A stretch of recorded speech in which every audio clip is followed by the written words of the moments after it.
is Jay Menon and this is Stadium Unplugged. If you've always wanted to know the real person behind your favourite sports personality, you've come to the right place. This show delves underneath all the championship stats, historic achievements and medals won behind the global icon to find out what makes them tick. Under the spotlight this time is a cult hero who donned the red colours of Manchester United for 8 seasons, being a squad member in 6 different winning Premier League campaigns.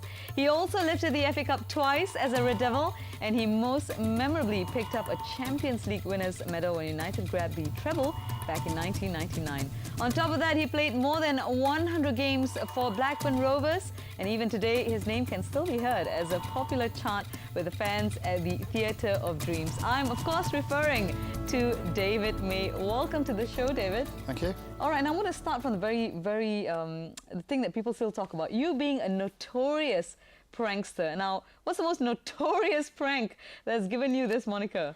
There's a few things. I generally aim stuff at the kit man.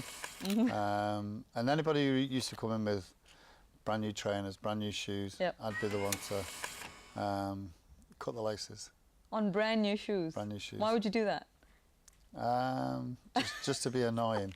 And then I'd also, with a kit man, put deep heat in his, I don't know, you'd put deep heat over the cream, you know, yeah. The one that really burns up, yes. Where did you put it though? You just put it in the crack of the oh no! Crack of the boxes. So when they put them up, give it 2 or 3 minutes and the backside's on fire. But yeah. And you did this how many times? Oh, numerous. Oh yeah, yeah. Whenever the kit man or the players have got the backs turned, I'd be there doing the pranks. Well done. All right, I'm going to take you back to your childhood and see what went wrong there. All right, now, as a child, what kind of kid were you? I was just a normal kid. I'd go out on bike rides and play football with my mates. Just generally just what kids used to do. I wasn't a naughty child or anything like that. Never got into trouble with the police. I don't think my dad had been too happy being a policeman as well. So, but no, I was just an average kid. Just enjoyed growing up. I'm still close to a lot of my friends who I grew up with. Okay. Why did football interest you? Just because I played week in week out at home. We'd play on the street. I used to live on a street, and you'd use a wheel of a car as one of the posts and a grid on the other side, and it was something that I just love football. Okay. From the early age, playing with my 2 brothers in the back garden to playing at Wembley in cup finals. Wow. When you were a child, though, your entire team supported United, but you chose to support City. Yeah. How did this happen? Maybe that's the rebel in me. There was a family who used to live up the road from us who used to go to City week in week out, and it's a case of me wanting to go to football matches. I used to go to Oldham as well. Oldham's only 3 or 4 miles away from where we used to live, but going to Main Road, going watching the City players. I used to love that, and that gave me the impetus, the thrill of playing in front of thousands of people week in week out. Was there one person that you absolutely needed to watch every week? Probably Dennis Stewart, who used to be a centre forward at Man City. There was Tommy Hutchinson who scored 2 goals in the 81 FA Cup final.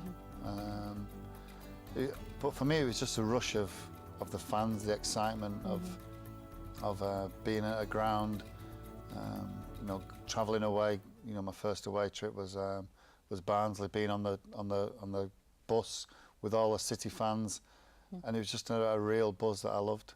I absolutely loved it.